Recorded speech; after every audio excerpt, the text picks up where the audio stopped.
All right, everybody, we are back with another episode of the Hail Call. I'm joined this week with Mr. Teddy, Matt, and we have two new guests from Bozeman, Montana. We have Matt McCormick and Brady Davis from Flying V Solutions. How are you guys doing today? Doing Doing great, man. Thanks for Good. having us on. Absolutely. Well, we kind of wanted to have you guys on, and Matt, you and I had been in touch over the last couple weeks. Leading up to your guys' contest, which was this past weekend. Life kind of got in the way; we weren't quite able to connect. But we have you on this week to go over what I feel like was a super successful contest for you guys. But first, before we dive into the contest, let's have you guys kind of give a brief introduction to yourselves as well as the businesses that you guys have and represent, so people can kind of become familiar with who you are. hmm I'll start, Brady. So I'm Matt McCormick. Brady and I own two businesses, Flying V Solutions and Flying V Ranches. They are both based in Montana, Bozeman specifically. We are waterfowl hunters through and through, have been forever, at least as far as I know. I've known Brady. We've been tied at the hip, just chasing waterfowl all throughout the West. I actually grew up in Wisconsin, and the very first time that I came out west, it was on a hunt, and I just fell in love with the style of hunting and the way the geese worked. And I'm a goose hunter primarily, always have been. And I just fell in love with the West and needed to get out here. And about 2 years later, I found my way to Idaho. And then after about 3 years there, I migrated to Bozeman. Been here ever since. Been here for about 12 years now. So, yeah, man, waterfowl through and through in my blood. That's Brady, what awesome. about you? So again, my name is Brady Davis. I grew up in Utah. Grew up in a hunting family, but we hunted big game mostly. So deer and elk, and we had hounds. And I grew up chasing mountain lions and bears with dogs. Went to college on a rodeo scholarship. So I come from the ranching and rodeo world. And after college, I got married, and my wife and I moved to Colorado. We were managing a big horse ranch there. And while we were there, we had about 400 acres of corn under pivot in northern Colorado, and there was a whole bunch of geese that kept landing in our corn. And I like to shoot shit, so I figured a guy ought to try to figure out how to kill these geese. So I went to Sportsman's Warehouse, bought a handful of, which is now like the classic goose hunting DVDs, and some Bigfoot decoys, and a zinc poly power clucker. Oh yeah. Kind of was a little bit self-taught there in the first and got into goose hunting. And the day that I went out by myself and set out a spread of goose decoys and shot a limited Canada geese, it was kind of game over for me. I really, really went hard in goose hunting and have been ever since. And so, yeah, come from the rodeo world, ranching world, got into waterfowl in my early 20s, lived in Colorado, moved around the country. I've been in Montana now for about 11 years and met Matt as soon as I moved here. And yeah, we've been hunting all over the place and doing the thing, and then started our business. And yeah, we do, yeah, everything waterfowl and habitat and land management, ranch management related. So, Before we get into what Flying V does, I have to ask what your rodeo event was. so in college, so I like anybody in rodeo, I basically did all events, right? But in high school and college, my scholarship in college was for saddle bronc riding. I rode Oh, buck and horse. that's so cool. Yeah. So I was a buck and horse rider, saddle bronc rider. And then in the pro rodeos, I only rode saddle bronc horses. So I was in better shape than the man you see before you today. Um, but yeah, rode buck and horses for a lot of years, man, and really, really enjoyed it. And it's a fun world. It's a close, tight-knit world, like the waterfowl world, right? And still to this day, a lot of the world champions that are going are good friends of ours. I mean, last summer here at the Flying V shop, you'd come by in the morning and there'd be trucks and campers parked outside of the Flying V shop. And these are all world champion and pro rodeo bronc riders going down the road. And, they know they can always stop at the Flying V shop and crash overnight and use our bathroom and plug into our power and stay in their campers and hang out. So That's yeah, cool. we That's have a sweet. pretty deep tie in the rodeo and ranch world around here. That's Mhm. awesome. So, Brady, you said that you just had some geese using your field and you were like, all right, fuck it. I'm gonna go buy some decoys and try and shoot these sons of bitches. Exactly. Yeah. I mean, again, I just grew up hunting, right? I mean, I hunted deer, elk, bears, mountain lions, bobcat. I mean, I just like to shoot shit. Yeah. And there was all these geese that kept landing in the field, and I just thought, how do you kill geese? And so, I mean, this is like really before there was all a whole bunch of, it was before social media and before all the stuff. And it was like back in the forum days, right? And so I got on the forums. Oh yeah. Yeah, yeah, yeah. Classic And forums. I realized real quick there's a bunch of shit talking on there, which I am totally comfortable and happy to shit talk. But I picked through all the bullshit and figured out, got some good ideas and some good tips. And yeah, man, I went and bought some of the old zinc DVDs and foils DVDs. Hmm. And again, I didn't have a lot of money, man. I was piss broke. Like at the time, my wife was livid. I spent like $500 and I bought, I don't even remember, a dozen or two Bigfoot decoys and a couple DVDs, and then the Poly Zinc power clucker, and learned how to do it and went out. And at the time, the limit in Colorado was three. So the very first time I ever went out and I'd learned how to do just like a simple note or two on the call, I brought out a bed sheet, laid in my Carhartt overalls and laid in the snow, set up my decoys. And geese started coming, and I made noise at them. I don't even want to say I honked or clucked or moaned or anything. I just blew the Yeah, call, like a Hmm. kazoo.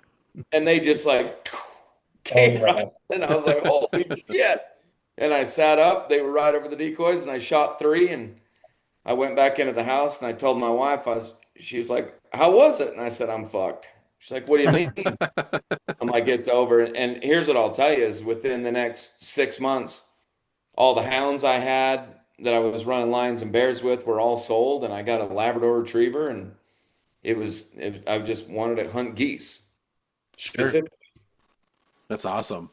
Yeah, Yeah. it's a different story than what you normally hear, like especially around me, we usually get well, my grandfather grew up hunting and I grew up, and then my dad grew Mhm. up hunting and then I grew up hunting, but for someone just to go out there and just say, hey, screw it, I'm going to try and get into this.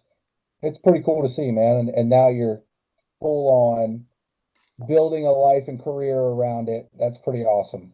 It was really neat. My dad was a hunter. My dad's more of an angler. He likes to fly fish, but we'd go deer hunting and elk hunting. But I'm trying to think, Matt, what was it, 4 or 5 years ago?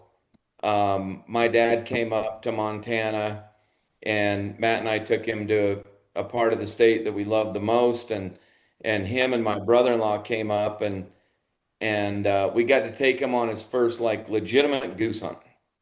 And it was a 3-day hunt, and we just absolutely murked him for 3 days. It was epic hunting, and it was really fun to show my dad, because he knew we were hunting all the time. And I mean, my dad's like the greatest hype man for what we have going on in Matt and I ever, and he was just so pumped. Got to come out and get in the blind with Matt and I, and it was a lot of fun.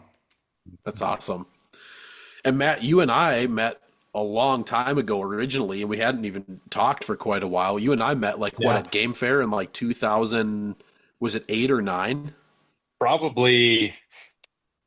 We probably even met earlier than that because I mean, I think you and I started contest tour around the same time, sometime around 2006 Yep. is when I started. And then I was at Game Fair in 2006, and then I won it in 2007. The Open Goose won the Open Goose Okay. there at Game Fair. It was called the North Star Regional at the time. I'm not sure if Yep. it still is. Yeah, I And couldn't remember if it was like '07 or '08, but yeah, I know it was like one of the first years that I was there. Yep, Yep. yep. And I used to go to basically all those Minnesota contests, and you and I would always be there in the bullpen getting, at the time, for the most part, our asses kicked by, Right. if Hunter was there, we were fighting just to get on the like on the stage for the final round, and we were blowing against Wade and Field, and I mean Hmm. it was stiff competition back then. Yep. And you had to really want it if you wanted Hmm. to blow and continue to just show up, spend your money, and then walk away with some experience, right? And yeah, that was a long time ago, man. Yeah, 20 years ago. Yeah, it's crazy to think that it doesn't feel like it's been that long, but Yeah, yeah, I you know, know, but time flies, man. Now got kids and a wife and a life out here in Montana and still chugging along on the waterfowl path. I knew that back then it was something I always wanted to be into, but you know also back then there was no social media or anything like that, so you Right. needed to network. That was the only way that you could ever really get a foot in the door, right? Mm-hmm. And the contests were really the only place you could do that, right? All those sportsman's warehouse festivals and all of Yep. that, all the guys go to it. The only way you're going to get your name out was if you show up at these contests. The only way you're going to gain credibility is if you get on stage, and the Mm-hmm. only way you're going to win is if you get experience. So, I mean, it was just it was a clear cut path, contest calling, right? Like, Mm-hmm. this is the way. And if you want in, you got to follow it. And so, that was a portion of my motivation for wanting to get into contest calling in the beginning is how do you get in the industry? But also, I just wanted to learn how to call, man. Like, Yeah. you listen to those guys, I'll never forget hearing the first time I ever heard it was a half breed, but the first time I ever heard a short breed call, I was sitting at a store set in Green Bay, Wisconsin, at the Sportsman's Warehouse. They were about to open it, and a gentleman by the name of Scott Gale, who's also from he was living in Midvale, Utah at the time, and he was friends with all those Utah guys. Right, Utah used to have a really strong presence back then, especially of really good waterfowl hunters and callers. And not to say that there isn't anymore, but they don't have the recognition that they did back then. Mm-hmm. And I remember we were done with the store set for the day. It's like 10 o'clock at night. And all of a sudden I hear up in the front of the store, this guy, he's like ripping on this call. And I'm just like, oh my gosh, what is that? And it was a half breed. I walked up to him. I'm just like, how in the hell do you make that noise? And Mm-hmm. he's like, it takes a lot of practice, but if you learn how to stop the air and start instead of push the air, you'll figure it out. And that's all he told me. And he's like, we walked over to the wall. We pulled off a Big River Flock Talk off the wall. And he's like, start with this. It's a great call. Guts are good. And just blow it. And you'll figure it out. And if you don't, then move to a different sport. Move to duck calling is what he said. And I'm like, all right. And so I just blew that call over and over. And I know that, blowing in the truck is not maybe the proper way to do it, but that's what I did. And just tried making a cluck, man. That's how you start. Mm-hmm. So I finally was able to get a mentor that kind of saw that I was really interested in this. And he kind of took me under his wing. Randy Southard, he was, a Green Bay guy. And he took me under his wing and helped me out from as well as Bill Saunders. And, I talked to him over the phone and started building, just simple cadences. And I got to the point where, probably I was just practicing so much that I got to the point where Bill's like, you should try going on stage. I'll help you build a routine. And we started just breaking the routine down 15 seconds at a time, note for note. And yeah, got up on stage at the Wisconsin State Contest my very first year and placed third place. And that was stiff competition back then. Mm-hmm. And it just kind of started traveling, man. Like, let's just hit the road and go see what we can do. And I realized that there was something to be had on the contest stage, at least back then, right? Mm-hmm. And I wanted that. It just so happened that I decided, just like you, Mike, and I gave it up, but just like you, we entered the world at probably the most challenging time ever to For actually sure. place. Yeah. Because it was stiff. That mid 2000s. I mean, even the 2000 and mid 2000s. I mean, that's like when anybody who was anybody, was even, and you would probably agree, right, Teddy? Because that's about when you got into it was 07. Well, let's hope my audio is better after you guys It's yelled at me. definitely better now.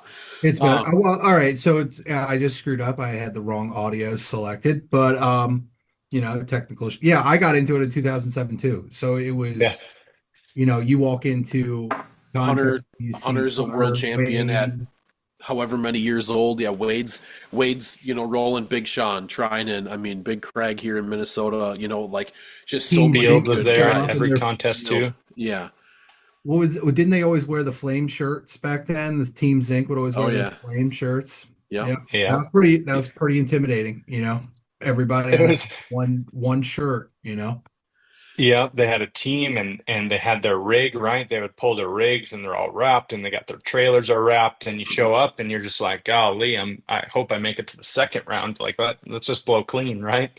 Yeah. But to my point, that was the only way that you would ever get in front of those guys and be able to build a relationship and talk to them was if you went to those contests and you got in the bullpen, because that's what added the credibility to open the door versus just another guy showing up at the booth, wanting to buy a call. If you wanted to build a deeper relationship, you had to be in that bullpen. And yeah, I was Well, you drawn to bring it, up that man. networking point. That networking point is huge if you Yeah, want to It break into is. the outdoor industry. Yeah. Yeah. and I think it still is, right? Oh, 100%. I would Yeah. say, that's networking, and it's not about what you know, it's about who you know, Mhm. and Yeah. it's 100% true. Yeah, the difference now is that it doesn't happen at contests. It happens at festivals, it happens at barbecues, it happens through social media, it happens in other forms. Mhm. And that's part of my thinking as to, why contest calling is seeing a steady decline, is because that networking can happen outside of the contests themselves, because those guys aren't all at the contests anymore, Mhm. right? They're just not. Yeah. And so, that is part of the motivation of getting this contest going out here in Montana. Yeah, before we talk to that, Brady, you probably don't have the same experience when it comes to riding saddle broncs, right? There's no going on YouTube and learning how to ride a saddle bronc. The only way you're going to learn how to do it is to get on the back of that thing and let it rip. You just got to be dumb enough to keep getting on, no matter how bad it hurts. That's yeah. I mean, so there, I was kind of thinking that I'm like, man, Brady being in the rodeo world, like, there's no really, like in the calling world, you can go on YouTube, you can go on social media, and you can find so much stuff. Well, I mean, I don't care how many hours and hours and years worth of tape from rodeos that you watch. You can watch every single person at every rodeo. That you're not going to learn how to ride anything until you get out there and do it, right? And there's no practicing. You can't hardly practice it at home like you Yeah, can on a call, you yeah. know? The best advice I ever heard, I had a mentor, a guy by the name of Mickey Young. He'd been to the national finals rodeo 11 times in the bareback riding, bucking horse rider as well. And when I was a teenager, his son Josie and I were good buddies, and he told me, he goes, "You'll start learning how to do this when it starts to slow down." Because every time I got on one, I'm like, man, everything just goes so fast. Next thing you know, I'm laying in the dirt Hmm. and I'm bleeding, and I broke my name a bone, right? And he's like, once it starts to slow down, you'll get comfortable, keep doing the thing, everything starts to slow down, then you start to learn. So yeah, that's what I did. I mean, I wished I would have had a gate into the, world of contest calling, because I think it's really cool. I've been to a lot of calling contests and watched them. I've never competed. But I've been to World Goose a couple times. I was there both years that Kyle Jones won both of his world titles. Been to Game Fair, been to all kinds of contests, right? Because I love waterfowl hunting. But um, yeah, it's a different world, right? And there, as we get into the contests that we held, there's a marriage of both. Hmm. Well, let's talk about that. What made you guys, so this would be the third year of like that Bozeman contest, right? And this is your guys' first year of kind of leading the charge with it. Yeah. Okay. And I was out there a couple years ago, 2 years ago, I think, and you guys, we met up with you guys hauled us around and all that and showed us, all of that stuff and got to go to like the meat eater facility and all that. That was pretty sweet. But what made you guys want to kind of take hold of that contest and kind of run with it and make the changes that you guys did? And we'll go more into those changes here later on. Well, I would say that one of the motivations of ours, and Brady, you jump in, I'll start with one. One of the motivations of ours to take over this contest, Ducks Unlimited owns the sanction, the Big Okay. Sky Regional sanction. But Sika Gear was hosting that competition. And one of our motivations was that we didn't feel like it was a community event. We felt like it was a Sika Gear event, which, respectively, that's fine. That was their contest. They were running it, right? It's going to be a Sika Gear event. But after the Oregon Waterfowl Festival kind of, you know, declined to where it is today, Mm-hmm. there is no Western waterfowl event for the community as a whole. And the Sitka Gear Ducks Unlimited contest, that was the Big Sky regional contest, was not satisfying that need because it was a Sitka Gear contest, and Sitka Gear event. So what we decided to do was, offer up the fact that we will take this thing over. We wanted it. We wanted it last year, and we couldn't get it. Um, and so we kind of said, like, okay, well, if you guys aren't going to do it and you guys are going to do your thing, we're going to do our own for the community, and we're potentially going to do it on the same weekend as yours. And then, after back and forth and 6 months of back and forth, we finally were able to acquire this particular partnership with Ducks Unlimited. And our goal was to turn it into a community event where it's not a Sitka event, it's not a Shin event, it's not a dive bomb event, it's a waterfowl event, right? And you can come here and you can see all the brands, and you can see all the boats, and you can see all the calls, and you can see all the people. Again, going back to the networking, that's how you build relationships with people, right? Is to have everybody there. Because if it's a close-knit group and it's the brands, let's just say the Sitka event, if you're not in with Sitka, you're just an outsider, right? And breaking that veil can be really challenging in that environment, right? Because it's just there's walls around everybody. Mm-hmm. And this will hopefully open the door to allowing that networking to happen again. And we just wanted something for the community, man.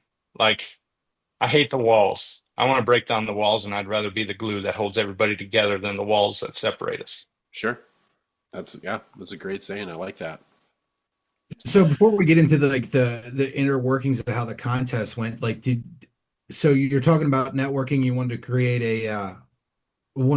a community event. I mean, how was the community, did the community accept it? I mean, with all due respect, when people think Montana, they think big game, right? So I don't necessarily know how they would receive a waterfowl focused event. Yeah, so I will say that our event is a Western waterfowl community event, right? So I classify everything from California, Washington, Oregon, which you guys, we can all agree are known waterfowl states, and the numbers would say that, as well as Idaho, Wyoming, Colorado, Montana, right? And guess what? Duck is in Utah and Nevada, right? And like, although they're not getting the press from wildfowl on top 5 places to go in 2026 waterfowl season, it doesn't mean these migratory birds aren't flying through and over and staying and feeding and finding sanctuary in our states. And there's a lot of waterfowl hunters out here. Maybe not like in Montana, but as a whole, you look at the Rocky Mountain West, that's where we're trying to bring in the community. So to answer your question, Teddy, how did the community receive it? I feel like the Western waterfowl community welcomed the idea and the concept with open arms, and we'll get into the takeaways and what you guys have heard and what we have heard and how we feel about the results. But I think everybody was very excited to get into a spot where there are no walls, and we can all just hang out and bullshit about ducks and drink beer and play cornhole and listen to some of the best in the world stand on stage in front of Old Glory. Hell yeah. So all right, well, I mean, if you want to, let's talk this contest. So, we had the results and we can go over the results, but as contest organizers, give me an overview. What did you guys think? Let's start with you, Brady. You were on stage all day. You got to watch the flow. Oh, the MC. Yeah. We had different roles, right? And in order for a contest and an event like this to run really smoothly, you have to prepare and then divide and conquer, right? If we're going to have 1,000 people show up to an event, we need to have our shit together. So my job was to run the contest with helps of Ducks Unlimited, and I want to make a point on this podcast to say that Ducks Unlimited is our partner in this, and they have been awesome to work with. Like I'm telling you, really, really awesome to work with. And there is a lot of benefits that we found for partnering with Ducks Unlimited for these contests, and we can talk about that on air or off air. But Sure. um, I was in charge of making sure that the changes in the contest and everything ran smoothly, right? Because there's a lot of changes, and we need to make sure that we're on top of them. Brady's job was to be on stage as the announcer and MC throughout the entire event. So he spent all 8 or 9 hours in the sun. Cool. Um, doing the looking at the crowd, watching the crowd, engaging the crowd, engaging the callers, and doing all of that. So his perspective on how the event went on this front end of this is probably really, really good. Yeah, I mean, so backing up just a little bit, right? The whole reason we wanted to do this, and I will say this to anybody listening to this podcast, I think contest calling is really cool. Like I'm all in, right? I think it's a badass thing. But as a guy who hasn't been in the contest calling world, throughout my adult life, like you guys all have, but having been to what are perceivably and are the biggest calling contests in the country, um, you know, I have a perspective watching them as a spectator. Yeah. And coming from the rodeo world, I remember, Matt, what was it? About 5 years ago, 4 years ago, maybe we left the Western Hunting Expo in Salt Lake. Yeah. And we had driven down there and we were driving back and we were just talking and I'm like, man, contest calling again, when I got into waterfowl hunting, I remember going to the Sportsman's Waterfowl weekends in Loveland, Colorado and watching everybody show up. I mean, the whole fucking parking lot's full of people, right? And all of a sudden I just turned my head and like it's dead. And then I'm in Easton, Maryland at the World Goose Calling Championships. And I walk into the, auditorium for the third and final round. And I'm looking around and I'm like, man, there's like perceivably nobody here. Like, why the hell is this? This is the World Championship. Mm-hmm. Why is this a thing? And I told Matt, I said, it's because contest calling is super fucking boring to watch. Like, Yeah, really I mean, if cool, if right? if you don't know what's going on, it's just some people that are up there dancing around blowing bird whistles, right? Listen, and I do know what's going on. And I'm the guy, I've said forever, if you can't engage me, who I do understand, like I can listen to routines, I can hear if a guy sticks a note or slips a note or whatever. I get it. But if you can't engage me, you're fucked. Like you're not going to get the general public involved. And if you're Mm. not going to get the audience involved, how are sponsors going to get involved? Right? Again, Yeah. coming from the rodeo world, sponsors pay money because people like to watch that. And I understand the two things are not, they don't, there's not a linear equation between the two. But if you can't make it more interesting and fun, then it's going to have a steady decline, which we've seen. And so we've talked about this. Matt and I have talked about this for 4 or 5 years. I mean, I'm talking hundreds of hours of conversations of like, what can we do? And by the way, the changes that we made this year, like these are tip of the iceberg things we've talked about, right? There's all kinds of ideas. However, I think it is such a cool thing and such a cool skill and such a cool gathering of hunters and people that truly give a shit about what they do. I've said forever, I'm fascinated by people that are good at anything. Yeah. I have no interest in opera, but if you put me in a room of world-class opera singers and let me talk to them, I'm positive I'd be fascinated by what they do, right? When I got out of the rodeo world, I got into blacksmithing competitions. I went all over the country competing in blacksmithing contests.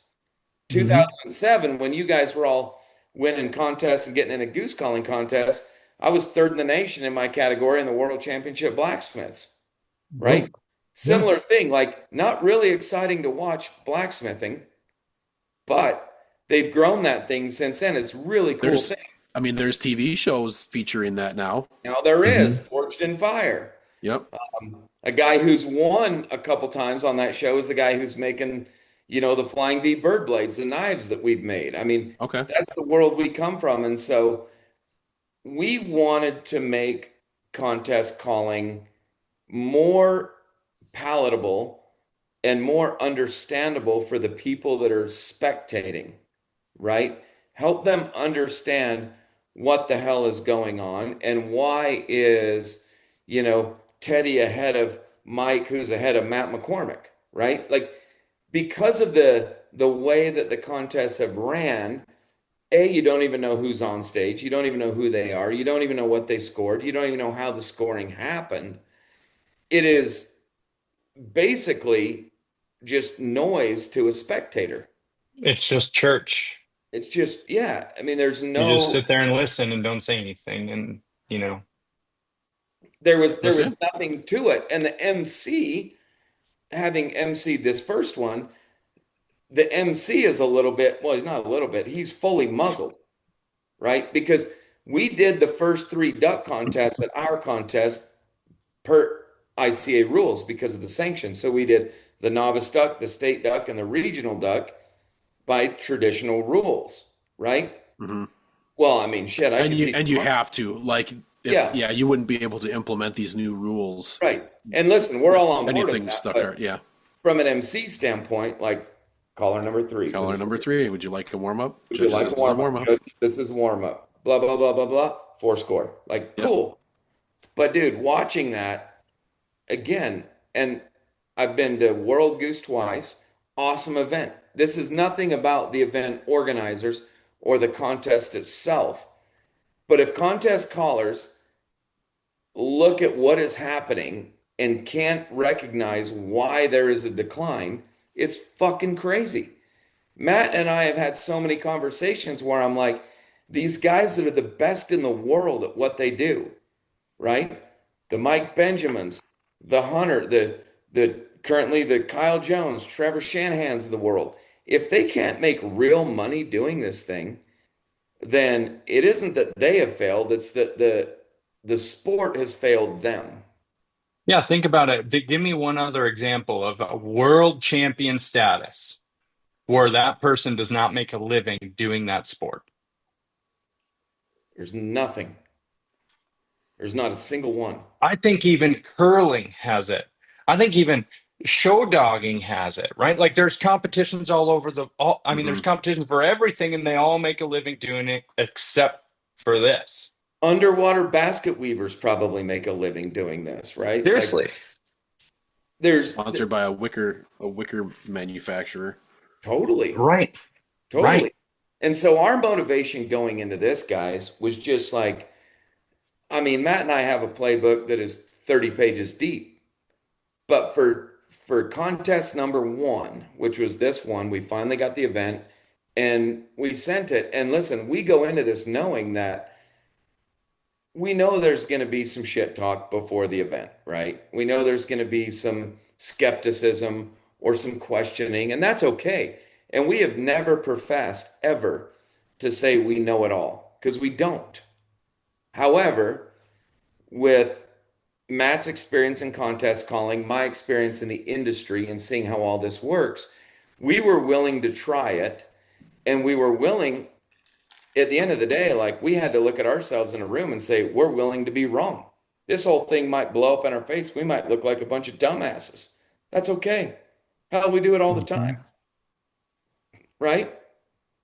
Rather than, if you don't try something new, if you don't change, then you're going to die, right? Like, I mean, Yeah. this whole thing, and you guys have beat this down a lot on your podcast, so I don't want to, continue to beat that dead horse. But if the people don't show up, what it comes down to is if the people don't show up, then the vendors and the sponsors don't show up. If they don't show up, there's no money. If there's no money, there's no callers. If there's no callers, there's no contest, right?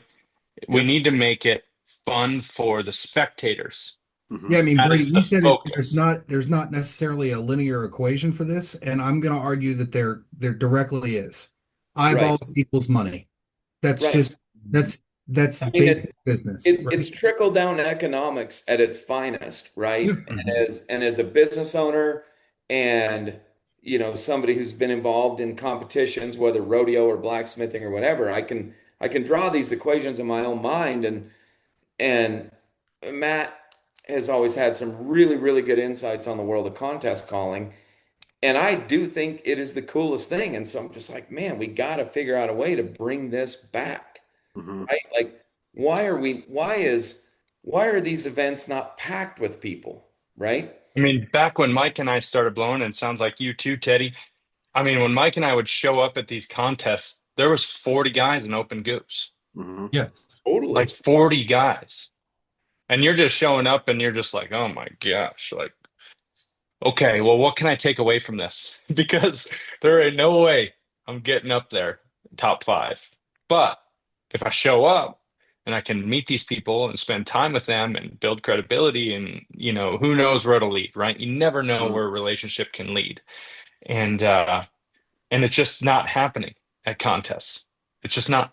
We've been to a lot of them, and in No, the it's the recent same- it's the years. same 8 to 12 guys at every contest. And, if you have an audience, it's definitely relatives or spouses or significant others in some way, shape, or form. Somebody Not who was only that, drug along to the contest. Right. I'm Not going to only sit that, here they're trying to win $1,000 or $2,000. Like, on a good day. it's a joke. And so, I will tell you, as my first time as MC, we did the first 3 contests. And again, I'm on stage.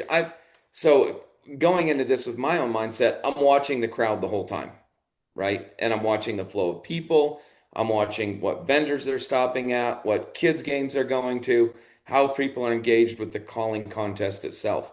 The first 3 contests that we did by the rules, which we had to do for the sanction, as soon as that 3rd contest ended and we made the changes, which Matt can explain, we took down the curtains, we opened everything up, and we changed it. And then it got to be more like a rodeo announcer.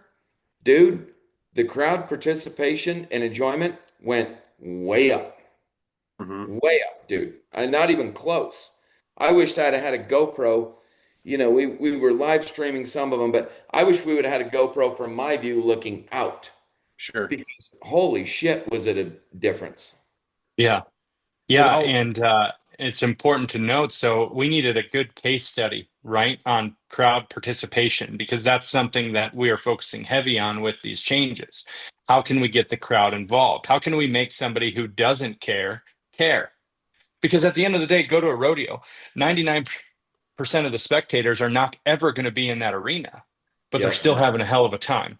Mhm. So you can say that, how are you ever going to get people interested in guys blowing up on calls? Well, you just show them that somebody else cares and make it fun to watch.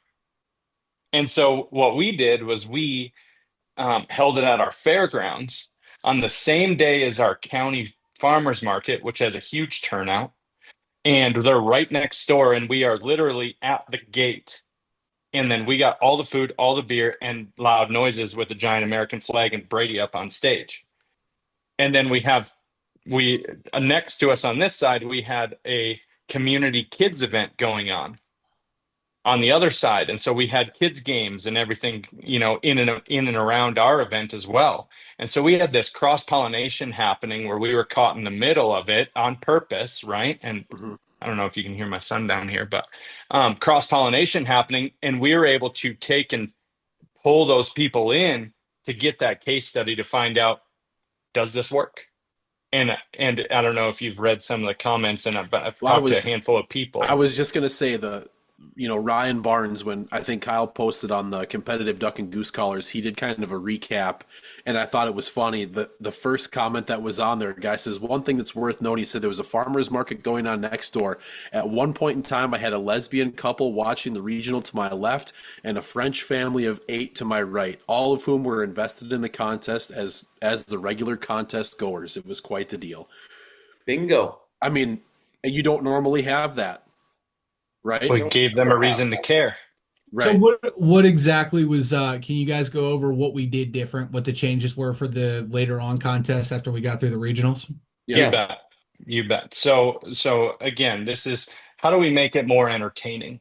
And then while we're doing it, why don't we just go ahead and strip some of the rules away that I don't think should be there. So we took down the curtains and made the judges in the wide open. That's the Mhm. first change. It's a big change, Mhm. right? But that all stems around the idea of live scoring. The only way we're going to be able to pull off live scoring is if we have the ability to talk about who's on stage. And if we do that, then we need to put the judges in the open, right? It kind of was, although that's one of the things everybody's talking about as a huge change, really it came from the top down of we want to do live scoring and announce these guys on stage. So Well, we yeah, took the curtains down. and if you're going to have somebody and you're going to announce who they are, what's the point of having the judges where they can't see them? Right. So it all stemmed from live scoring. And we wanted to provide the callers with a little bit of recognition. It's like, how do we get the audience to care? Well, tell them all the things that they've won. Tell them where they're at in their calling career. Tell them what kind of call they like. Tell them, what their favorite species of waterfowl to hunt is. And do it in a fun way, right? And get them up on stage. Talk to them like a human. Do you want to warm up, buddy? All right, you ready to go? Okay. Judges this for score, right? Just like talking to them like a human. And the crowd participation was unbelievable when you started telling them why they should care, right? Like, who is this person on stage? So we ripped the curtains down. We announced the caller when they came up on stage. And then we a little bit ad-libbed this because we weren't sure how it was going to run with the live scoring. We started by calling the score out after every caller. So Mike Benjamin comes up, you blow your routine, and then we would wait and tell you your score. And what we ended up doing as we worked further down the road, basically by the second round of the first contest, we decided to announce all the scores at the end of the round instead of after every single caller, because it was just taking too long to get everything. Yep, it sped things up. Not that anybody felt like it was going slow, but we're just on a time crunch because we got to do this for 6 more contests. So let's streamline a little bit, and that worked out really well. And so at the end of the round, Brady would get the scores. I would go over to the callers, and he would read out the scores, and then the person who was in first place after that round went last in the next round, and then second, third, fourth, bottom up. And so if we cut it to 6, if you were number 6 and you made the cut by the hair of your chinny chin chin, you're going first. You drew the bullet, buddy. Go do it. And then, Brady will welcome them on stage, talk to them a little bit, and get them going onto their routine. That was the changes, man. It's not a lot, but it made a big impact. Not only for the spectators, but I believe also for the callers. One of the things that stuck out to me, and I still think about this today, and Matt may or may not remember this, but years ago when we were hashing this out, Matt brought up the example of the TV show American Idol. Yes. And listen, we can all agree, watching 1,000 people get on stage and sing their heart out for 60 seconds would be mind-numbingly terrible. But the reason that show has had so much success is because they talk about the participants and they tell their story. So you as the audience can buy in on somebody, right? You get invested. If I'm watching this and, Matt McCormick's up and Mike Benjamin and Teddy Hoover are up, naturally, for whatever reason, based on aspects of your story, I, Brady, am going to be drawn to one person. So Mike Benjamin, they tell your story, where you're from, whatever, and all of a sudden I'm like, man, I hope Mike wins, right? That's sports, dude. That's what people care about. My professional career before all what we do now is from sales and sales training. And I always used to tell people, facts tell and stories sell. Facts tell, stories sell. If we put that saying and overlay it over contest calling, facts are just facts. A bunch of people, caller number 1 through 10, get on stage and all of a sudden they announce winner. That's just a fact. But stories sell. Facts tell, stories sell. And if we're going to make this thing grow and get bigger and better, it has to sell. Sponsors have to be willing to put money into it so that people want to do it. Because contest calling just tells facts, right? And so when we did this and we made these changes that Matt talked about, The audience loved it. We had all kinds of people to the point about, the lesbian couple and the French family. Dude, the place was packed with people. We Oh, had we had 60-year-old women who had no idea what was going on coming up to the Ducks Unlimited, like the registration desk, not just to the right of me, being like, "So what are you guys doing?" Oh, it's a duck calling contest. And I'm like, wow. So so when you guys are mimicking ducks. so when do the Yeah. ducks show up? Right. Yeah. Yeah. They literally thought we were there like Yeah. trying to call ducks in. And they're like, this is awesome. And then I watched that same lady leave and go to the food truck and buy a lunch.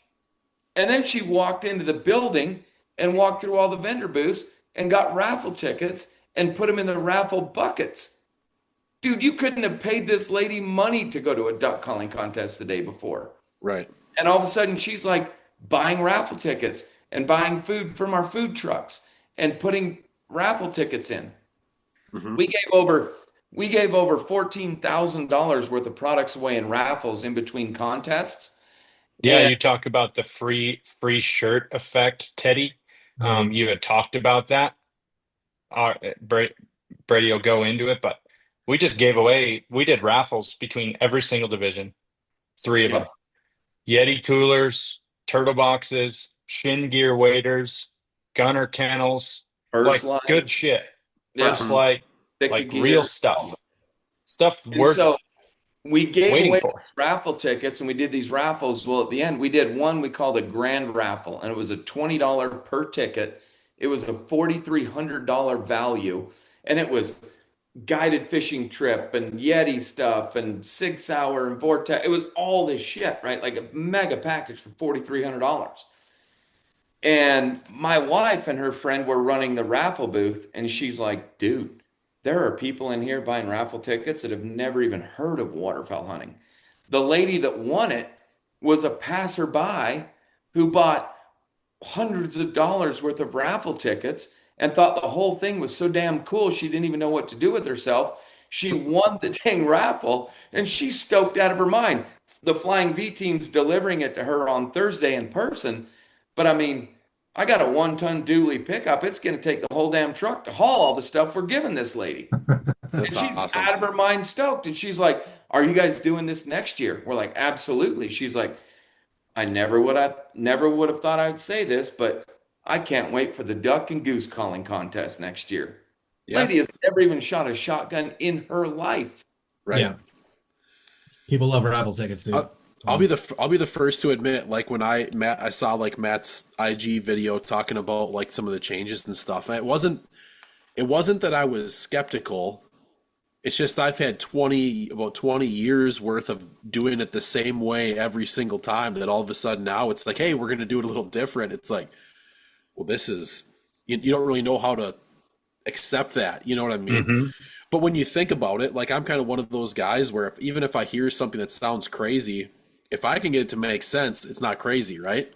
And there's been talks about, maybe in contest calling, do we post the scores? You let the callers, know where they're scored at. And it's like, you can. It's just never really been done. There's always been like a lot of talk about that. And then, kind of, but I would agree, it's just always been the judges have been behind a curtain to get rid of the bias, except for the majority of your judges now that are judging a contest know who the majority of the callers that they're going to be hearing are anyways. For myself, when I'm judging a contest, I don't need a curtain. I can just write down and say, this is Teddy, this is John Walls, this is Kyle Jones, this is Hunter, this is Robbie. Here's their score. So what's the point of having a curtain in that point? But if you're going to announce who the callers are, which is something that doesn't really get done in the calling world, like I think at like NWTF and their big Grand National Championship, I think they go through and introduce each of the callers similar to what they do at World Duck. They kind of, they have you up on stage, they say who you are, where you're from, but I think at NWTF, they do a little bit more of a ramp up. They talk about some of the contests, where they're from. They kind of have some music of your choice as you walk out on stage, probably maybe similar to a rodeo. They might do that at some events. And I would agree. It probably does engage the audience a lot more than just sitting there not knowing how or what is going on and just kind of seeing a guy go up on stage, blow a call, and then turn around and walk right back off. Did you do any explaining, or like did you explain the contest formats on the stage and all Yes. that stuff and give Absolutely. We rundowns and did. We did, Yep. yeah. And so once we got through the first three contests, we took everything down and then I did kind of a run through for everybody. Like, here's why we're doing what we're doing. And it's really, I'm glad you brought that up, Mike, because the number one thing we heard going into this contest was, well, judges can be biased. They might like one guy, they might like another. Well, guess what? Contest calling is not unique in that. You don't think rodeo judges or blacksmithing contest judges or any other thing on the face of the planet that is being judged, there can't be biasy? Well, here's how you overcome it is you do live scoring and you make the judges scoring open, out in the open, right? That's how. If all of a Real sudden time. one judge is way up on one guy versus another, you already know you're out. And the other cool thing about contest calling is your high and low scores are out anyway. Yeah. So, Yeah, and I we mean, kept the scoring that's a format. good point. I mean, it is, yeah, calling isn't necessarily unique to that. I mean, I'm sure in the blacksmithing world, you have a guy that's won a lot of, say, world championships. I didn't know that there was a world championship blacksmithing right? thing, right? Just like a lot of people probably wouldn't know that there is a world championship for duck and goose calling. Totally. But I could see where people, and I would assume a lot of the audience who was at your event, when they hear a guy come up on stage who's a multiple time world champion, all of a sudden now, I agree, they're probably buying into that story. Man, this guy, this is the guy. This is like he's won how many different times? Like he's already kind of on a pedestal, which then puts more pressure on you because everybody's expecting you to perform, which might even the playing field a little bit too, that much more added pressure. All of a sudden you go up there, you blow a good routine. Now I know what I got for a score. Man, I'm in first place by 3 points after the first round. This is my contest to lose. Now there's extra pressure. I'm calling at the end. So now I've heard everybody in front of me. Now I'm the last guy because I'm in first You place. know what you got to do. I cannot screw up. Yes. That's intense. Well, and the goal of that would be to elevate the callers, right? Yeah. Right. Like I would like to see so many more callers just elevate up to that A level. And there's guys that can do it right now. There's just no incentive to do it.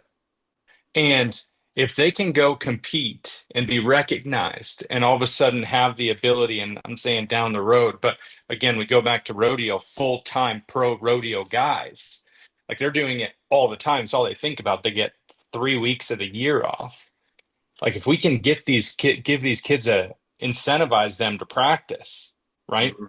And that can be through money or sponsorships or opportunity or whatever the case may be, whatever it is. Like that will drive participation and it'll drive this sport to another level. We need people to get better, right? Mhm. Trevor won our contest and he has won a lot of contests. We all know that. Like when he shows up, you got to work hard to beat him and hey, more power to him. I want people to beat him. Like I want people to be working really, really hard to beat him because he's working hard to stay there. Mhm. Right? I also And think how do you do that? the younger guys could look at Trevor and they're like, this dude just flew into Montana. He left with $8,000. Right. Yeah. Like, bro, I don't care what you do for a living. That's a good bit of money for a day of blowing a call. Right. Now, we all know there's years that led up to that, but still, to your point, Matt, I envision a world where again you have these different teams, right? Like you have a sponsored Shin Gear group, you have a sponsored Sika Gear group, First Light, this brand, this brand, this brand, whatever the brands are, like it can grow. But to your point, Mike, earlier about it's just never been done. One of Mhm. the things that Matt and I said to each other years ago is I couldn't think of any sport or activity or skill set that has competition that grew by never changing. There's not one. You do not grow by never changing. Yeah. And I grew up believing, and my dad taught me this, and I believe it wholeheartedly. There's no such thing as staying neutral. You're either growing or dying, one of the two. And that's in business, that's in your marriages, that's in your friendships, that's in everything. You're either growing or dying. There's no such thing as just holding your ground at neutral, man. And so I think we think contest calling is really cool. We made these changes. I think the reception was very good when you look at the online stuff and all the comments posted and the participants. The participants who, by the way, I will give them a huge thank you for taking a risk and coming out. These are dudes that have never had their name called on stage. They had never known what scores were going to be, but they said, hell with it. We're going to fly to Bozeman and we're going to participate. Maybe Matt and Brady are onto something. Maybe it's also a complete shit show, but they took a risk and it worked out. We paid out over $20,000 for year one of us running the contest. Here's what I'll say. Wait till next year, boys. Wait till year 3. Wait till year 4 and 5. Like, there will be significant payouts and significant advancements. But at the end of the day, the dudes who showed up and had the balls to get on stage and take a risk and go with the flow, and nobody really knew what was going to happen. The truth is, we didn't either. Mm-hmm. We just knew we were willing, and I say we, Matt and I, were willing to publicly say if it went south, we were wrong. Right. We were willing to be wrong. There's plenty of. How many callers did you guys have? Huh? How many callers did you guys have? But there was some cross-pollination, and I haven't ran the numbers yet, but somewhere around 50. Yeah, 50? most of the contests had, 50 individual callers? I think 50 entries. So there was some like I said, there's some cross-pollination there. I would guess 30 total callers. 30, Yeah. 30 total. I mean, that's not a bad turnout for I don't want to call it a first time contest because it's been around for 3 years, right? This is the third year, but this is your first contest. So it's the first time though, man. Like we just threw a Pavlov cocktail into everything and said, here's the deal. Mm-hmm. So I mean, I've got some questions. So, you obviously saw a little bit of blowback and a little bit of behind the scenes stuff and I've taken some phone calls about the judging bias. And so your argument about the live scoring, and you said that, the live scoring is going to mitigate the bias judging because we're showcasing what those judges are doing live, right? What we're saying is it's the only way to do it. Now, whether it always works or not, dude, listen, if you're telling me there's not bias in contest calling for years prior, you're crazy, right? Like there's always bias in everything. Same in rodeo judging, same in blacksmith judging, same in underwater basket weaving judging. There's bias always. However, it is the only it's a subjective sport. You're going to be totally. It is the only way to openly and transparently mitigate the biasing. What we're trying to do as judges is provide consistency, right? Mm-hmm. And so if you can look at a judge's line, right, and you can say, okay, well, there was obvious bias here because he was consistent for everybody but this person, whereas all these other people didn't. They scored him, they gave him a 7 and you gave him a 4, trying to be on the low end, or whatever the case may be, if you're giving them points or taking points away. By providing that open to the public, which a lot of contests are, right? But you got to go ask for them. Whereas we posted them on a giant TV that said scoreboard. And it had the judge's name associated directly with the score. It had their number. And so these are learnings that we're getting into now, Teddy, is we tried to do it under the same rules as everything else, where everybody has a number, you bring them in and you run the numbers and then you put them out there. All we did was put them out there, and then we told the callers what their final score was. Right. So 230 and then 480 and then 7, whatever. Right. Like that's how we announced them. There are learnings from that and takeaways. I will say that I love, and it almost changed it mid contest. I love the idea of having, 1 through 10 hold up the sign after every round type of deal, Where if I'm going to get, Mike Benjamin gives up, I'm giving him a 7, like boom, 7, big black Sharpie. Everybody can see it. I'll even do this number if you want, but you collect them all that way. And that would be really transparent, right? That would say that, Teddy and Matt and Mike all gave this guy an 8 or a 7, and then Matt gave the same guy a 3, and Brady gave the guy, a 6. Well, why did Matt give that guy a 3? Right? And now if you're really playing bias, you're never going to throw that low of a score for a guy like that. You're going to try to just throw him down a point. So, I just think about these people that are providing bias judging. How do you get away from that? Accountability in the open, right? Throw it up. I love the idea of just holding up a card, that has the number on it, and a little bit changing the format of the scoring as well, which, that's a whole nother topic of how you could judge and score these things. But that's the theory, right? And I feel like the results do speak for themselves. And I do believe, and you guys tell me if I'm wrong or if you've heard anything different, but I was on the judging committee, and I was there, part of the judging for Open Goose and Two Man Goose. I feel like the right people won. I do. I feel like the right people placed first, second, and third with this format. And if you look at the scores, they're right. Yeah. I also had a meeting with all the judges on the front end and told them. I haven't heard otherwise. Yeah, I didn't get a chance to see them yet. Are they online? The score, like the actual score sheets? They The score will. sheets We with we can't post the score sheets until the sanction accepts the regional and state. So we're going to wait until everything is accepted before we can post them Got it. all, because we want to post them all. Yeah, I mean, I've seen other contests try to mitigate this bias by saying that they're going to post all the score sheets with the judges' names. I mean, the Worlds does that. They post the score sheet directly associated with what each caller gives each judge, but that doesn't it highlights the bias, but it doesn't mitigate it.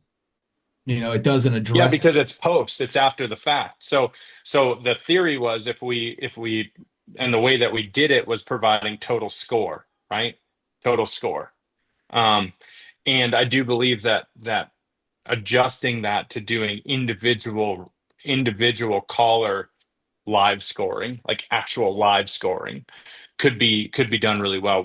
We tried to do it, but we, like with the calling the score after every person, that wasn't quite right. So we did it at the end of every round. I think we'll make an adjustment to that next year, but it worked. Yeah, I mean, by the time you wait for the judges to turn in their score, the caller's off stage already. You're adding Right, and you've 15, got 20 seconds 9 to add. contests in a day. You're adding another hour and a half of just Time. waiting. Of waiting, which we didn't want to do. But we did have all the individual scores on the scoreboard TV, and the people that cared did go up and look at all of them. Right. Like the Trevors, the Kyles, and Kyle was on the judging staff, but he wanted to see everybody else's scores too, right? Like it's just what we wanted to get out of this contest was we wanted people to open their eyes to change. And I think as soon as the format started playing out, everybody was like, oh, okay, I get this. Let's go pick this apart. Let's go see if we can do this. Let's go see what this portion of it looks like. And then let's talk through it. The conversations that we had after the event were incredible with the callers, where they're now providing insight on how it could be refined. Like, for me, this was a thing. For this guy, this was a thing. I really liked this. Maybe I didn't like this as much, but I can see where you're going with it, right? Year one, you're never going to nail it all. But it's a step in the right direction to provide. Yeah, I mean, you guys are live definitely scoring. I think you're onto something with the audience participation. I mean, we all agree that how to get people involved in the contest calling is going to be more beneficial to contest calling in general. And people have tried it in the past. Hell, we've tried it in the past. And to be honest, I mean, contest calling is not the greatest spectator sport. That's just the black and white truth of the thing, right? Now, there's other drawbacks, and like you said, you've tried to address it with the bias scoring and blah blah blah. I would argue that maybe it's not the bias that needs to be addressed, but how to create a fair, firm, and impartial judge contest for someone like myself versus someone like, say Joe Blow walking out of the woods who just wants to get on stage for the first time. You want to 100%. have a fair, firm, and impartial judge contest for anybody, right? Yep. Anybody who pays their money, because their money is just as good as mine. So any judge with those, preconceived notions, we hope that the live scoring is going to be able to try and, address that, but not necessarily going to accomplish the job.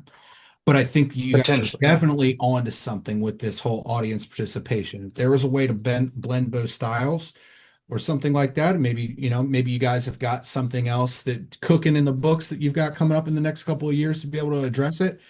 I know that I've just seen it in the past couple of contests that I've run. It's tough to get more people to be enthusiastic about listening to, let's face it, a noisemaker for 6 to 9 fucking hours. Mhm. You know Right. why? Well, what if you, I'll go back. Facts tell, stories sell. If you can't tell the story of the caller, nobody can buy into the caller. Therefore, they can't root and cheer for a caller unless it's their boyfriend or husband who's on the stage and nobody else gives a shit. Right. And they have no idea what's going on when They don't even anyone else know who is the calling. person is, right? yeah, or where they're I've from watched or you anything. in contests before I ever met you. I've watched you in contests and you're caller number 4, caller number 2, caller number whatever.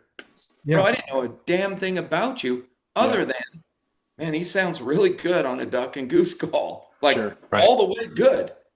The Yeah. truth is, if you could have told me your story years prior, bro, I would have been your biggest fan. Right. I'd have been wearing a Mike Benjamin fucking t-shirt. Definitely. I'm Now, I serious. also think, Telling that I- story, you're right, right? Yeah. Like that will get audience buy-in. And if you get audience buy-in, then sponsorship will They're come. willing to stick it out a little more. Hey, Right. this I mean, it this goes is this guy's really good. Let's hear it. Hey, this guy's from our hometown. Hey, that guy's from 10 minutes down the road and we're a long ways from home. Like, I'm going to root for him a little bit. He's a hometown favorite kind of deal. I Yeah. mean, Yeah, I mean, one of Yeah, my ideas that I've tried to help with promoting contest calling, I would love to see, you look and how do you, I mean, you guys own the Flying V media company, right? And if Mhm. you look at the media today, I work for a pretty big fishing company. And where do most people consume most of their content nowadays when it comes to outdoor wise? And that's going to be on YouTube. Yep. It's not, no longer are you going to, the Outdoor Channel or My Outdoors or what, Yep. or, Pursuit Channel or whatever it is. I go directly to YouTube. I mean, hell, I watch more golf on YouTube than I do on golf on TV. So I if mean, look at Meat Eater, the biggest voice in outdoor media.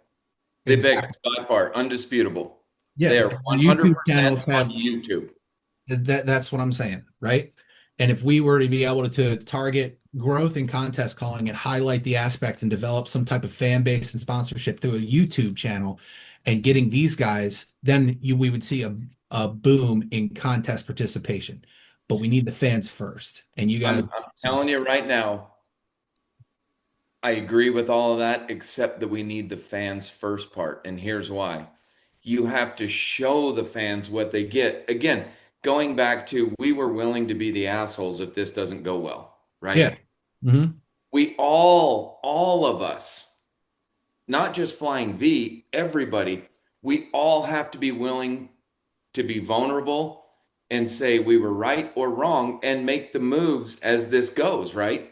There's not a clear-cut path on how to make contest calling better. There's not. If there was, we'd be there preaching already. it from the rooftops. yeah, We we'd already be know. there. Yeah. But we all have to be willing to say, listen, boys, let's try some shit. Let's figure some stuff out. Let's be a little bit vulnerable, right? Yeah. Mhm. It's okay to be vulnerable and be wrong, right?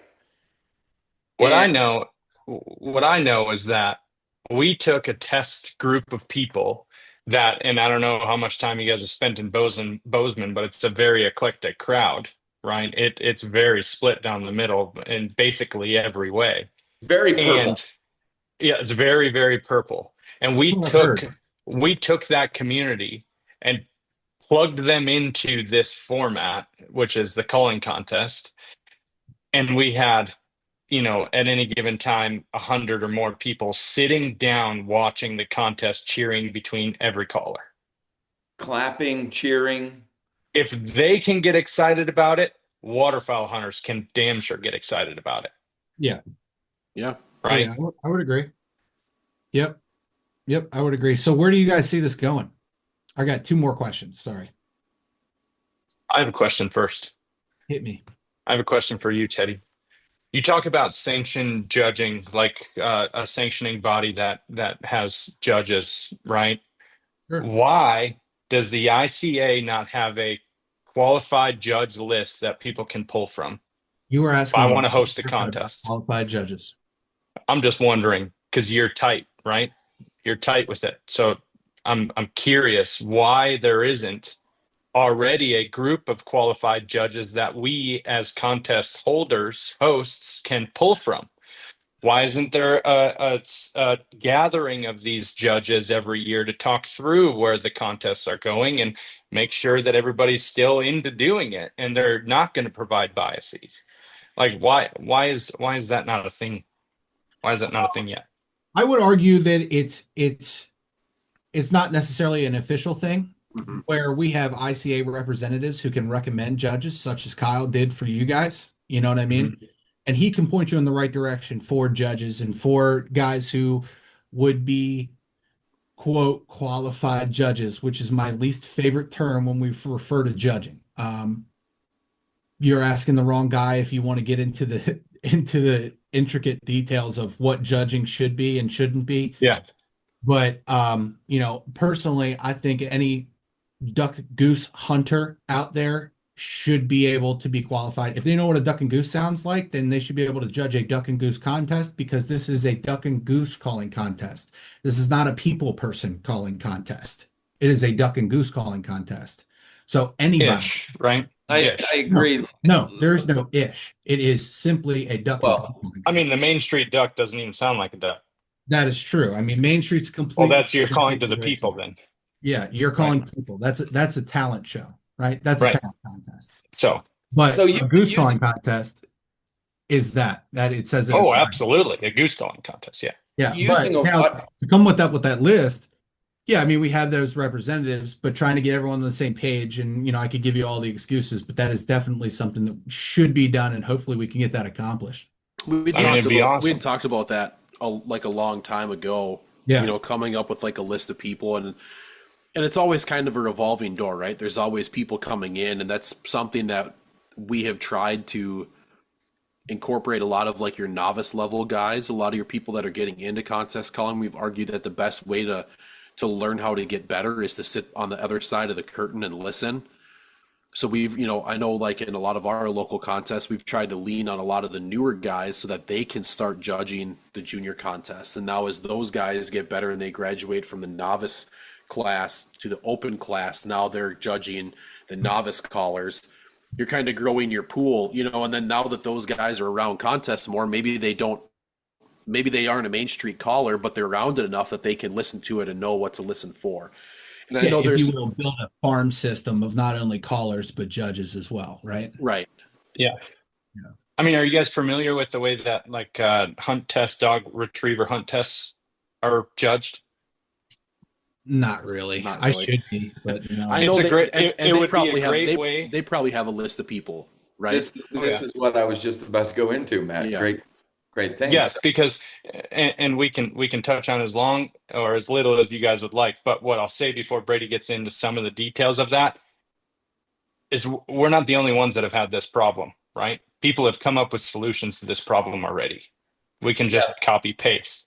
The way that it works in a hunt test, if I want to judge a hunt test, I have to go to a judging seminar and I have to pass a test. Once I pass that test, then I can be basically like an apprentice judge. And I go to hunt tests and I have to judge so many, and I'm judging underneath the regular judges, and basically they're, watching my performance as a hunt test judge. Once I have shown that I can accurately, without bias, judge the test, then I am allowed to go and judge. As a part of a sanctioning body. this is the way that it works in rodeo. This is the way that it works in everything. And again, the cool thing about all this is we're all saying the same thing. We all Mm-hmm. want this thing to grow and get bigger. But I think to the point about the bias and all the stuff, there just needs to be some sort of standardization and a governing body that does this, right? Yeah, Holds people accountable. absolutely. Yeah, couldn't agree And, more. and when that happens, and by the way, it will happen, mark our word, it will happen. When that happens, it makes it better for everybody. Again, we just want it to be where these young guns come in who love waterfowl hunting and they see a calling contest. It'd be like the coolest damn thing they've ever seen. I share the example all the time. My son, I have a son who's 20 years old. His name's Trey. Loves to hunt waterfowl. Loves to come with Matt and I. Matt has hunted with him since he was, 9 years old. Matt got to go through all the cool stages with him.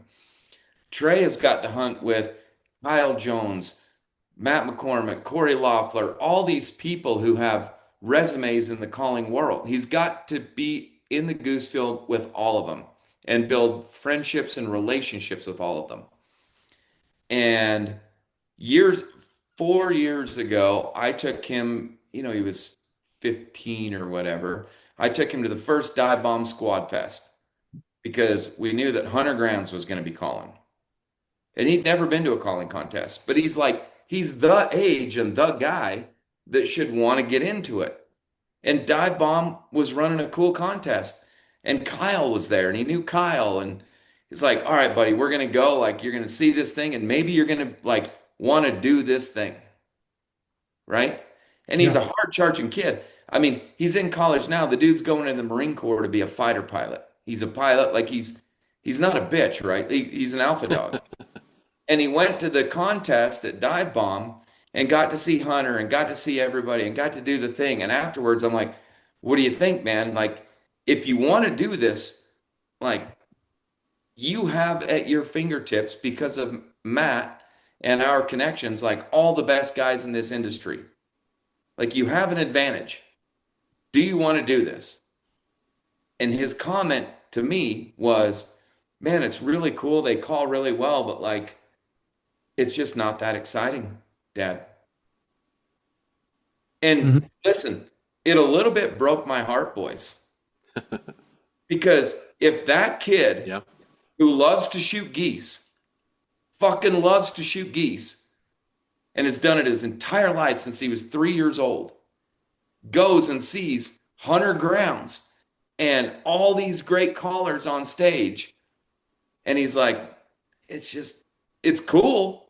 He's like, I want to keep hunting geese, but it's just not that exciting. That's a problem, Sure. right? Yeah. Yeah. I agree. And again, I'm not a contest caller, but I have these data points. Like, that's a problem. But at this contest, so I'll tell you about our contest. We had Jack from Pennsylvania, 19 years old, kid blue and everything. He's a banger caller. His parents were there. It was awesome. Oh, They Josh. were You mean Josh. Josh? Yeah. Josh. Yep. Chinsky. Elchinsky. Yep. Yeah, it was awesome. His dad came up to Matt and I both came up to me on stage. And he's like, this is so freaking cool. And we had this kid, Jack Ullman from St. Louis, came from fucking St. Louis to come to Bozeman, Montana and blow in the contest. And he blew in all kinds of things. And you know what's cool? Jack sent us an email after the contest giving us his feedback on what he thought went well and what he thought didn't go well. Yeah. Like, how badass is that? It's a 19-year-old kid who flew halfway across the country and he felt comfortable telling us this stuff. You know what he didn't like? He didn't like, because he's a novice caller, he didn't like that he was able to blow, that he had to blow against somebody like Adam Glass based on the ICA rules for novice calling. That was his biggest complaint. He's just like, man, I'm just not on that level, and it's discouraging for me to get up on stage with a guy of that caliber. You Sure. know, he's won a novice contest, he's won a meet contest, he's never won a Main Street contest, and he hasn't won 3 novice contests. So technically, he's a novice, not a pro, per Sure. the rules. And we followed the rules. We did the best we could to follow the rules on scoring and all of that. Yep. And it was his number one complaint about the contest as a whole. He's like, listen, I love this and I will come back. And you guys did a great job. It's just discouraging for me to be able to, like, I have to get up on stage with him. And it wasn't anything about Adam. It's everything to do with the rules. Totally. The rules that him and David and these guys can get up on that novice stage. And we Sure. talked about changing that rule back to what it was. But we wanted to, Yeah, how many and kind things of, can you and change kind in of, one contest? yeah, and kind of our whole reason for that was, if you have like a one and out, you have a guy that goes to a novice contest and there's 4 callers in it, Totally. and maybe I understand. he's not at that level. So it's like, okay, where do, when we were kind of coming up with that rule, where do we draw the line? How much time do we give these guys to build their confidence so they don't get a little bit of success, they get a little bit of steam rolling, and they win their novice contest. Now they're competing against all the top dogs because they don't have a choice, and they're not ready yet. But that is kind of a downside to it. You do have some really good callers out there, both on the duck side and the goose side, that just haven't quite got all of their novice wins yet, and you still have that segregation from your top guys in the novice to your entry level guys. But you would have that same thing. You still have that in the pro class. And if you were to have your novice guys roll in there after, even if And you the cut it down spread's to probably even bigger. yeah, that's the tough thing where, and we all, knew as well, like there's no perfect solution to any of this, right? And it was all part of just like what you guys are doing. And I think you guys did a great job with it, and thinking outside the box. How can we do something? How can we make a change? Let's try to do something to spur this on, right? So I understand the reasoning behind the change for sure. I'm just giving you a real time feedback on that change from Sure. a kid that's like never blown on stage before, comes from St. Louis to blow in this contest with Flying V, and then is immediately discouraged and potentially, and I will continue and I will talk to him and continue to talk to him and keep him on stage, right? But Mhm. I can tell you a kid like that doesn't want to have that happen to him over and over and over and over again, because Right. it will push him out. We're looking for recruitment, right? Mhm. Yeah. So it's just an example, right? And there's lots of examples and takeaways from our contest and every contest when you change rules. Did you guys But share that some was of the other feedback that you got? yeah, absolutely. I can share the negative feedback because mostly it was all positive. People liked the idea, they liked the direction, they loved the recognition, right? The recognition was a big thing when people would come off stage and then they go into a crowd, which we had, 1,000 people in and around and 100 people sitting down watching the contest. I mean, people are coming from the crowd going up to the callers. Wow, that was really good, David. Wow, that was really good, Trevor. That's really cool. What's hunting like in Maryland? Wow, how long have you been doing this again? I didn't catch that. Wow, you've been doing it for 20 years. You make a living doing this? Like, that's really, really cool, right? Like, that recognition part was very well received. Some of the takeaways for us, we had the judges too far away because of the distraction that happens, right? So when you remove the veil and you're no longer the Wizard of Oz and your eyes are open to the world, now there's distractions that happen. And I think we have a really easy fix for that. But we had the judges out front, but a little bit off to the side and removed just a tad. They were probably 30 feet, 35 feet, 40 feet, something like that. We had them back. I would push them forward. There was some stuff, especially in the team live goose calling. We did props. We supplied props. We had water and flags up there. They could use them at their disposal if they would like.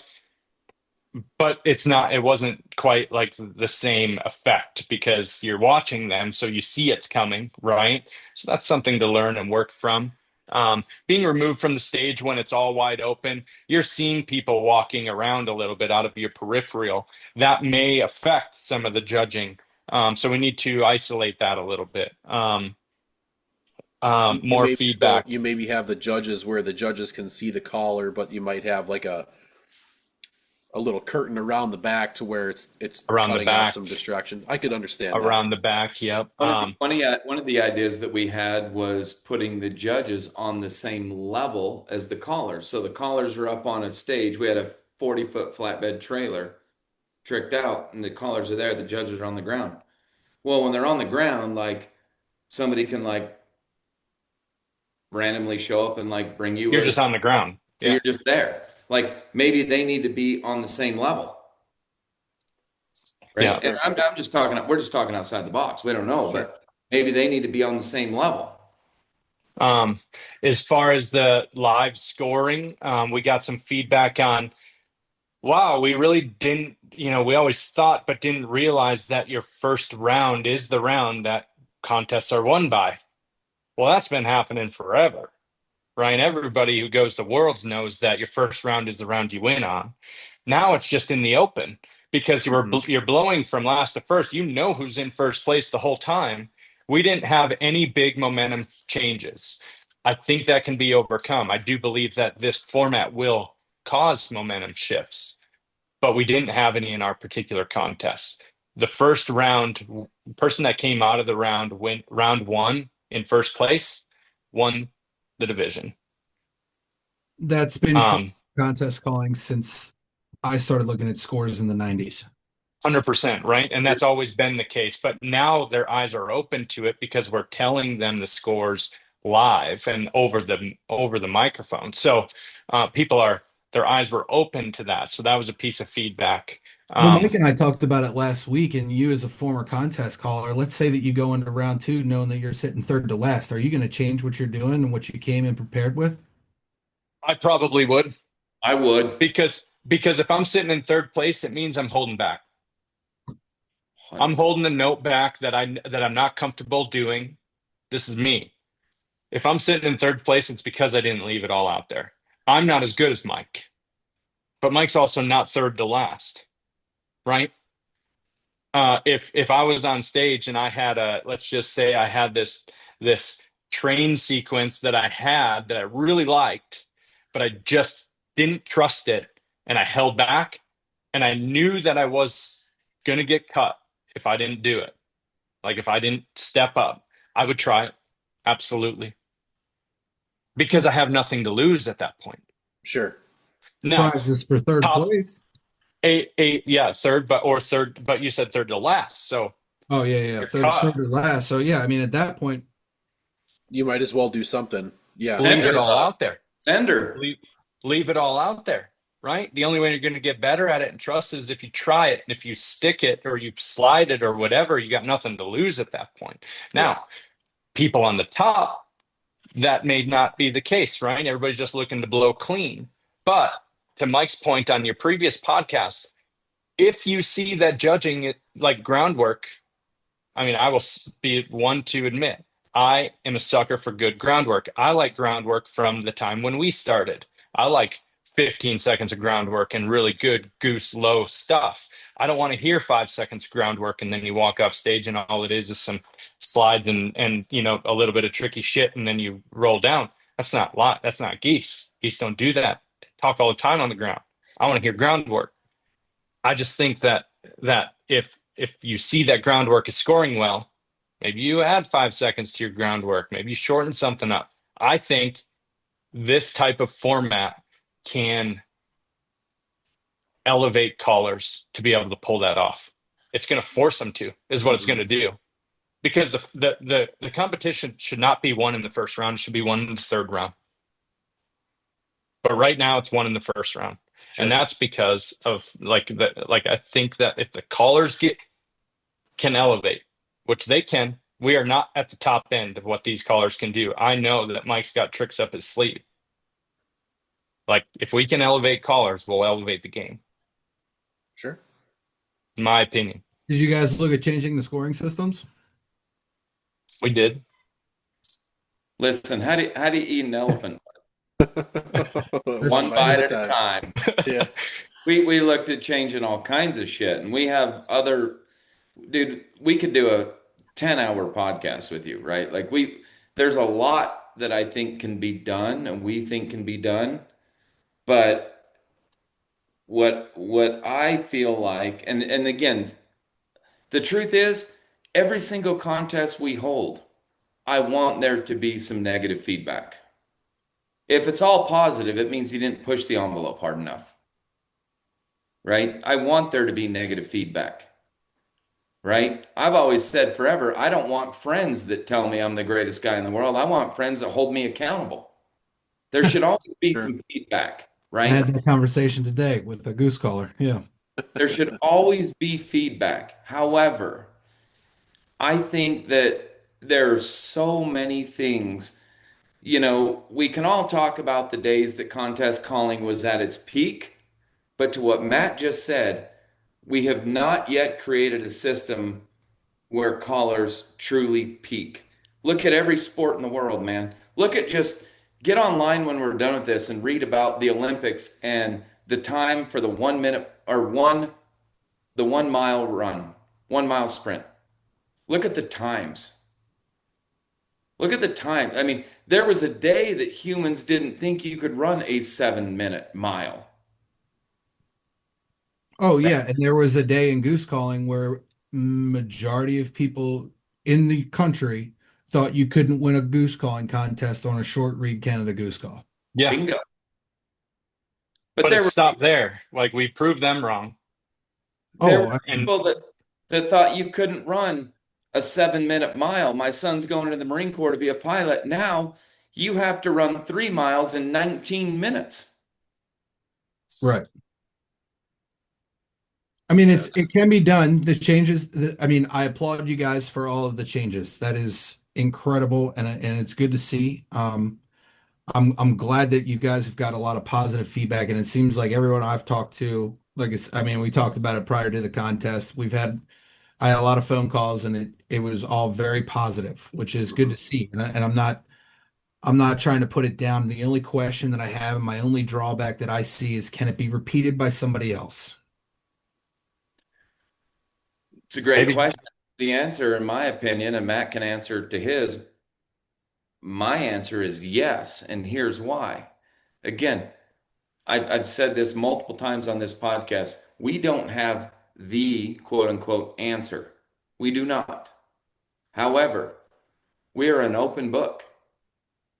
If contests want to change and they want to try some stuff, let's all work together. Yeah. Call Matt, call me, but we're down to talk about it. like There's no doubt about that. we will help. Like we want to elevate this whole thing. We're not trying to create the best contest in Bozeman, Montana. We are trying to elevate contest calling. Right. Yep. This No, isn't about us. And what I'll say, in my opinion, is if people are willing to, and if we accomplish the task of opening people's minds to change, and change is good and can happen, I think we've opened that door at the very least. If contest organizers are interested in change, what I'll tell you is it's a lot of work, right? Mhm. To put on a show, because that's what you're doing. You're not putting on an event. Like you're not putting up a stage and saying, come on down. You're putting up an event, right? So if the organizers want to put on an event like this, a show, then absolutely it can be repeated. But there's got to be incentive. And I have this is I go back to Ducks Unlimited. Ducks Unlimited is a huge unlock for contest organizers. And I'll throw this out there as my tip to contest organizers as a bit of a closing statement on this. Ducks Unlimited has been underutilized for something like this. You talk about money for prizes and getting these cash payouts bigger than 500 or 1,000, because I do believe, regardless of what people say on the internet, I do believe that money will help drive participation. For And sure. and Ducks Unlimited has resources available to contest organizers that are really, really beneficial for the payouts. Just simply the fact that you can, any donation can be a charitable donation. That alone, for businesses, personal people that already give the Ducks Unlimited, any sort of organization that gives the Ducks Unlimited, anybody that cares about Ducks Unlimited has the ability to do this, and then you can allocate those dollars towards your contest. That alone is a huge unlock. I don't know if you guys have opened that book before, but I'm telling you right now, it's way easier to raise money when it's 100% charitable donation than it is for you, Teddy Hoover, to call a guy and say, hey, write the check to me because I'm the contest organizer. That don't work. Right. I mean, don't work. Because we partnered with Ducks Unlimited, we raised tens of thousands of dollars in year one because it's a 501c3. Like it's a tax write-off. There are so many businesses. And they want to support it. There are so many businesses, they want to support it, that will donate to stuff like that. There are businesses that have to get rid of money. Like they literally have to. It's either donate it or pay it in taxes. Well, guess what? They'd way rather donate to the World Goose Calling Championships, the Western Waterfowl Roundup in Bozeman, Montana, the X, the Y, the Z. They'd way rather do that than pay it to the government to fucking Uncle Sam. Send overseas somewhere. I mean, get out of here. So I'm just telling you, it's a huge unlock. Matt is 100% spot on with this, boys. It is in our opinion the way to unlock. It's the way to get the payouts higher. Yep. I would agree. Had a little bit of experience with nonprofits before in the past. Yep. And listen, sometimes they can be hard to deal with, and they're big companies, and it's a huge ship, so it moves slow. And listen, I get all of that, and we got to deal with it, and so will everybody else. But at the end of the day, if you're looking at the waterfowl community, what's best for them? If you're the organizer, you're volunteering your time for it, like you're going to put in a little extra time on behalf of the waterfowl hunting community. They have your back, and DU does. And listen, we haven't been like waving the flag for years. We don't have ties to DU other than, good friends that we have that work there and are part of it. I'm just looking at it from this standpoint. I'm telling you, boys, there is an untapped resource for this, and Ducks Unlimited wants it. They want to be a part of this community. We have to let them if we want it to push. Sure. I've got 1,000 questions. We better wrap this up before we end up talking to For sure. We'll wrap it up and we'll have you guys. I told you here. we could do a 10-hour podcast. Yeah. We'll break it up into no idea. 10 1-hour podcasts. How about that? There you go. Well, sounds Would good. love to come back. Absolutely. We'll have you back on. And again, we appreciate you guys, stepping out of your comfort zone to try something new. And it's been great to hear, the feedback on it, and, good to see you guys having a contest in an area that traditionally hasn't. And I'm hoping to be out there next year. Hopefully life settles down a little bit and be out there and see it firsthand again. So Matt, we'd love Brady, to write you a big check, buddy. Hey, I won't say no. Thank you guys again for being on. Thank you to everybody for tuning in to this week's episode. Make sure you're liking, following, and subscribing to all of the ICA and Hail Call podcast on all of the above social media. And also check out Flying V Solutions. Give them a like, follow their stuff, as they have a lot of good information on there as well. And thank you guys for tuning in to another episode of the Hail Call.